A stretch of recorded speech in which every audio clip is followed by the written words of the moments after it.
Hello there, ladies and gentlemen. I'm Marshall, and welcome to another cast of Planetary Annihilation. This time, we've got Nimzo Dragonlord in orange, facing off against Pain, or I Cannot Taste, in purple. Presumably he has recently also had COVID like me, and struggles to taste. That's certainly what I found. Right, so let's dive into it. This is Echo as a planet, an asteroid, lots of stuff going on here, and we'll have a look around just after we have a look at the opening builds from these guys. So, Pain going bots into air, and then 2 air into vehicles, bots, and then more air. So lots of air being played for by Pain here.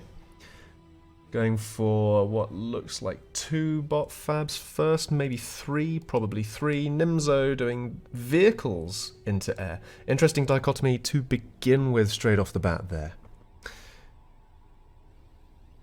Going straight for that furthest one. I wonder what Nimzo's plan is. I see a dropper. Is he going to send some fabbers around the rest of the planet? I wonder if that's his plan. Let's keep an eye on that down here, and I've changed my hotkeys, so I have to... There we go. Shift and T is what it is. And he's taking a fabber over there. Very, very nice indeed. And some strikers coming out to defend his fabber on the front lines. Pain doing so, but with a spark, and now into docks. Also with a dropper, probably to pick up that spark and drop it somewhere near Nimzo's expo. But Nimzo coming all the way over here with this vehicle fab, going to make a sneaky, sneaky proxy in the back here. So let's take this moment to have a look around the map and see what's going on. So you've got the 4 mechs in your start here, and obviously between the bases you've got this big old fight zone. Now I believe there should be some metal in here. I have a feeling that it's not showing because of the replay, but I might be wrong. We'll have to see. I might be wrong.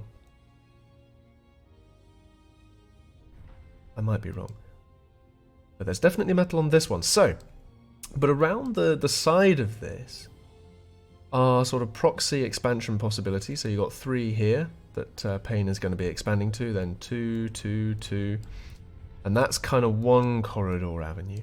Then you've got another one just a little bit further around the back here, which is kind of all spread out everywhere. But definitely proxy mode is what you want, and there's a snipe.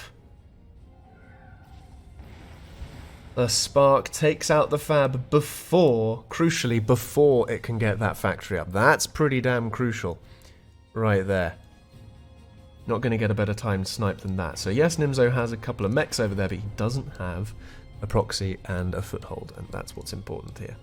He's going on the other side though now with 3 more vehicle fabs, defending with the strikers. Don't know how effective that's actually going to be going further into this game, especially against sparks, but against docks they should be perfectly fine, perfectly capable of holding their own.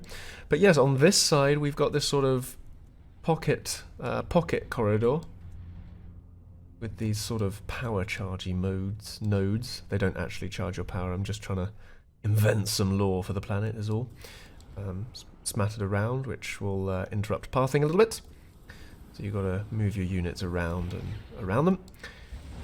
You can expand away from the other player over this platform, which is possibly the safest expansion. Although a lot of people might argue not, because the mechs isn't actually together. And to defend that, you need to defend 2 places. It's completely separate, whereas this 3 here is all together in one nice place, more easily defensible. And then, of course, you've got the focal point on the back here. This platform with 8 juicy metal points just sat there waiting to be claimed. Here we go, Nimzo coming out again, trying to contest the air. Doesn't manage to take down the Bumblebee.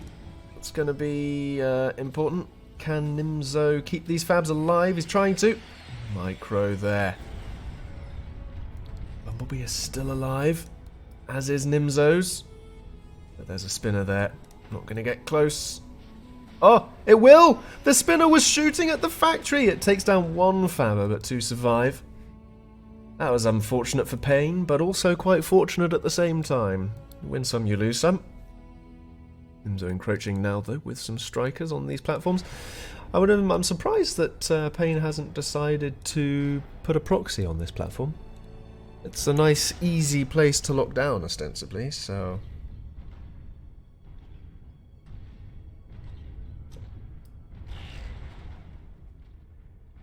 yeah, rather puzzling, but then again he's focusing on other areas,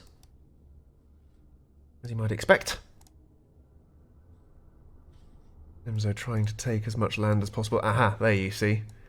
Mechs that's there, but also not there, so there's going to be two on this side. See, love it when replays do that.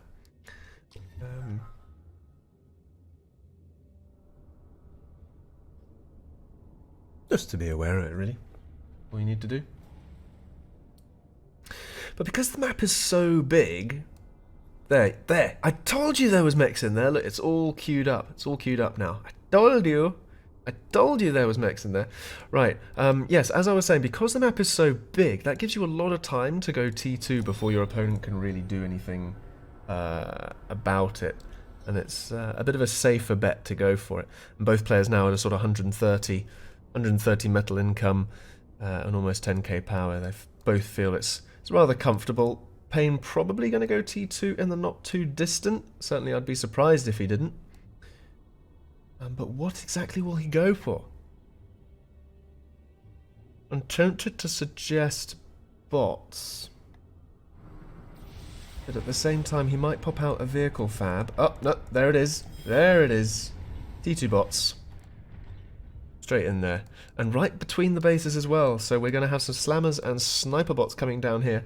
And possibly, if he realizes that the T2 vehicles is a thing, Blue Hawks as well. Because Blue Hawks can sit on the other side of this metal structure here and shoot their guided missiles up and over the top without actually coming into the line of fire, whereas slammers and sniper bots will have to do that.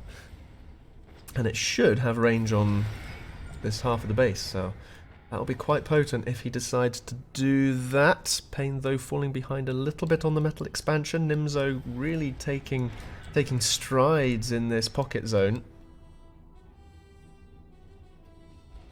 Pain, though, is adamant that his air and T2 bots are going to win the day for him. And these sort of consistent drifter raids. Drifters, of course, in MLA versus MLA matchups are generally more cost-effective than ants in the current meta. Of course, balance changes can be a thing. So if you are watching this in the year 2029, balance has probably changed. Although hopefully by the year 2029 my YouTube channel might have grown a little bit. Speaking of growing, guys! Share with your friends if you think they like the game. Let them know about the channel, drop a like if you like.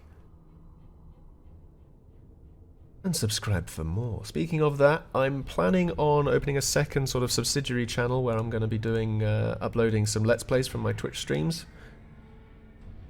If you're interested in that, watch this space. Probably going to start with Halo 3 in the not too distant.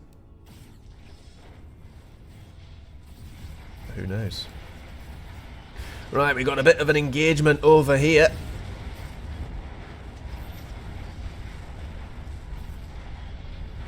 Nimzo defending. There's a little rim here. Look, I'll show you. Down there, you see a little rim, which is like a crest.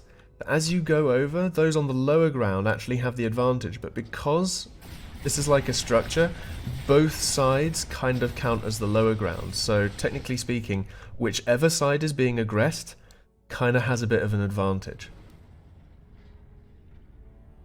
Which is where sort of artillery really comes in handy. So for example, Nimzo could pop out a few shellers and it'll make short work of all of that. I notice he's building a teleporter. Where's the other side? Got some slammers coming in. That's going to be nasty. Only got 2 levelers to deal. Where's this to... Oh, that looks nasty. And Pain doesn't know about it, but Pain's commander is right in the middle, so Pain could still run away. We've got some Blue Hawks coming out of the T2 bot factory now. Nimzo being forced to respond to this with his levelers and his commander. Does Pain see that a teleporter has been made? He does not. Slammer's Cone, however, continuing to tear around the side of the base. They could get in here and do a bit of power damage, but it won't affect Nimzo too much. He is floating quite a bit of power. Just needs to use his commander to replenish his mechs there that was lost.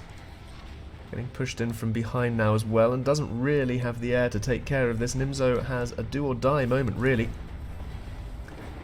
Potentially? No. Oh, Hell to defense. The silver way out. But also quite valid because, on the other side of the map, Nimzo making some headway here. Pain. There, you see the Blue Hawks. The perfect defense for this. They don't even need to engage. They can hide behind buildings. They can hide behind structures and geographical features and just shoot their missiles over the top. We've got some sniper bots up front. And they'll be able to pick off because, of course, Pain has radar and sight on all of these things. So those snipers are going to be doing damage. And the Blue Hawks, of course, have the range as well. Again, the Blue Hawks need to not push in here because they are not the tankiest of units. Likewise with the sniper bots, they kind of want to be back a little bit. Nimzo, though, running out of units here, but pushing his commander up. What? How bizarre. I mean, Nimzo's base is kind of stretched over here to the pocket zone. So the main base is kind of a decoy here. Does Pain know about all of this? He doesn't. Pain knows zilch about this entire area. He has not scouted this entire area all game. Is completely unaware that this is Nimzo. Like, this isn't Nimzo. This is Nimzo.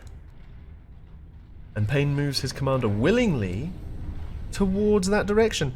Oh dear. Oh, the moment Pain realizes this, there's going to be some GGs.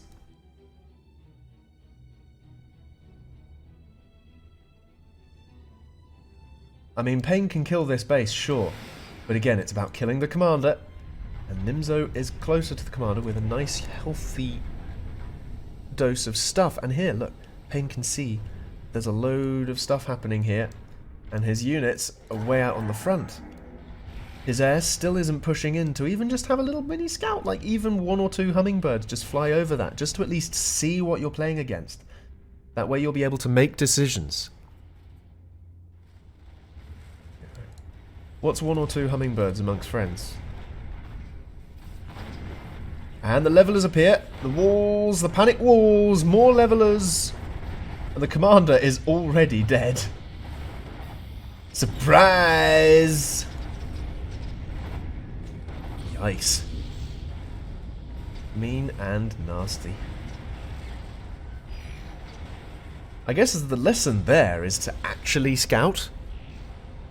But then again, we all know pros don't scout. And we can all watch YouTube channels and point the finger and giggle in their general direction, saying, haha, you should have scouted. Anyway, folks, I've been Marshall. Thank you very, very much for watching, as always. I hope you enjoyed the video. Don't forget to drop a like if you did enjoy it. And of course, subscribing and liking and commenting and all of that engagement really helps me out. And I very much appreciate it if you do so. The time being, though, I've been Marshall, as I've already said, just for those of you with memory issues. And until next time, have a good one.